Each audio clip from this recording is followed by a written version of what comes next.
آج اگر حکومت پوچھ رہی ہے کہ یہ مال کہاں سے آیا، یہ بلیک منی ہے یا وائٹ منی، تو لوگوں کو جان کے لالے پڑ جاتے ہیں اور پھر ساری رات جو ہے وہ ٹیبل پہ وکیل بھی بیٹھا ہوتا ہے کہ کسی طرح سے ہم اس مشکل سے نکل جائیں اور ثابت کریں کہ یہ مال ہمارا کمایا ہوا ہے۔ یار حکومت پوچھ لے تو راتوں کی نیند اڑ جاتی ہے جب رب نے پوچھ لیا، اور وہ پوچھے گا، قدم ہٹنے نہیں دے گا،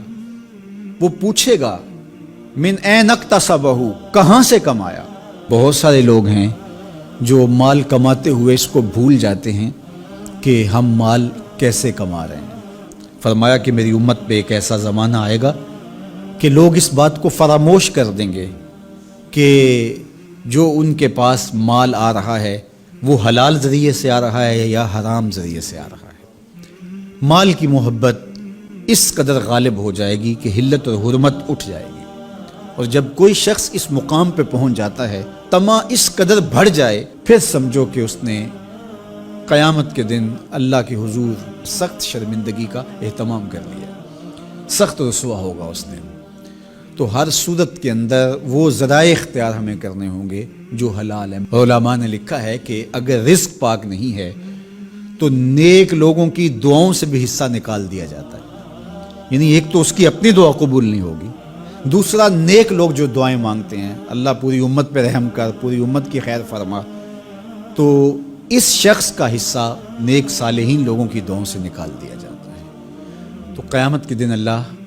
اپنے حضور سے بندوں کے قدم ہٹنے نہیں دے گا جب تک یہ سوال نہیں پوچھ لے گا کہ تم نے رزق کمایا کہاں سے۔ اور پھر دوسرا سوال ہوگا کہ وفیما انفقہ،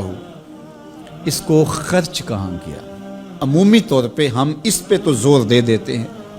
کہ مال حلال ذریعے سے کمانا چاہیے، کسی سے زیادتی نہیں کرنی چاہیے،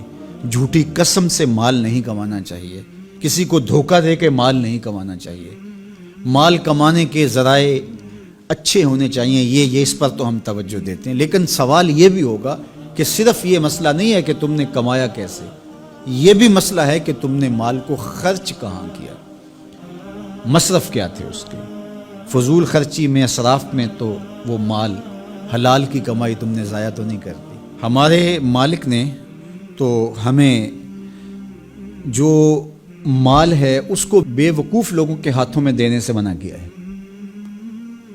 بچے ہیں جو مال کے مصرف کو نہیں جانتے، اس طرح گھر کی وہ خواتین جو مال کے مصرف کو اچھی طرح نہیں سمجھتی اور فضول خرچی کرتی ہیں، تو شوہر کی ذمہ داری ہے کہ وہ اخراجات کنٹرول کرے۔ یہ اس آیت کریمہ کی شرح کے اندر علماء نے لکھا کہ بے وقوفوں کو مال نہ دو، چونکہ وہ اگر غلط جگہ پہ خرچ کریں گے جہاں خرچ نہیں کرنا چاہیے تھا تو اس کا حساب آپ کو دینا پڑے گا۔ تو مال کو خود بھی ایسی جگہ پہ خرچ نہ کریں اور مال کا امین ان کو نہ بنائیں جو ایسی جگہ پہ خرچ کریں جو اس کا مصرف نہیں ہے۔ تو جو مال فضول خرچی میں اڑا دے تو اس سے بھی پوچھا جائے گا، اور جو حرام میں لگائے، سراسر حرام میں لگائے، اس مال سے عیش و عشرت کرے، اس مال سے رشوت دے کے کسی کا حق چھینے، اس مال سے کسی پر ظلم کروائے، کسی پر زیادتی کروائے، تو کیا اس کو حساب نہیں دینا پڑے گا؟ تو ایک ایک پائی کا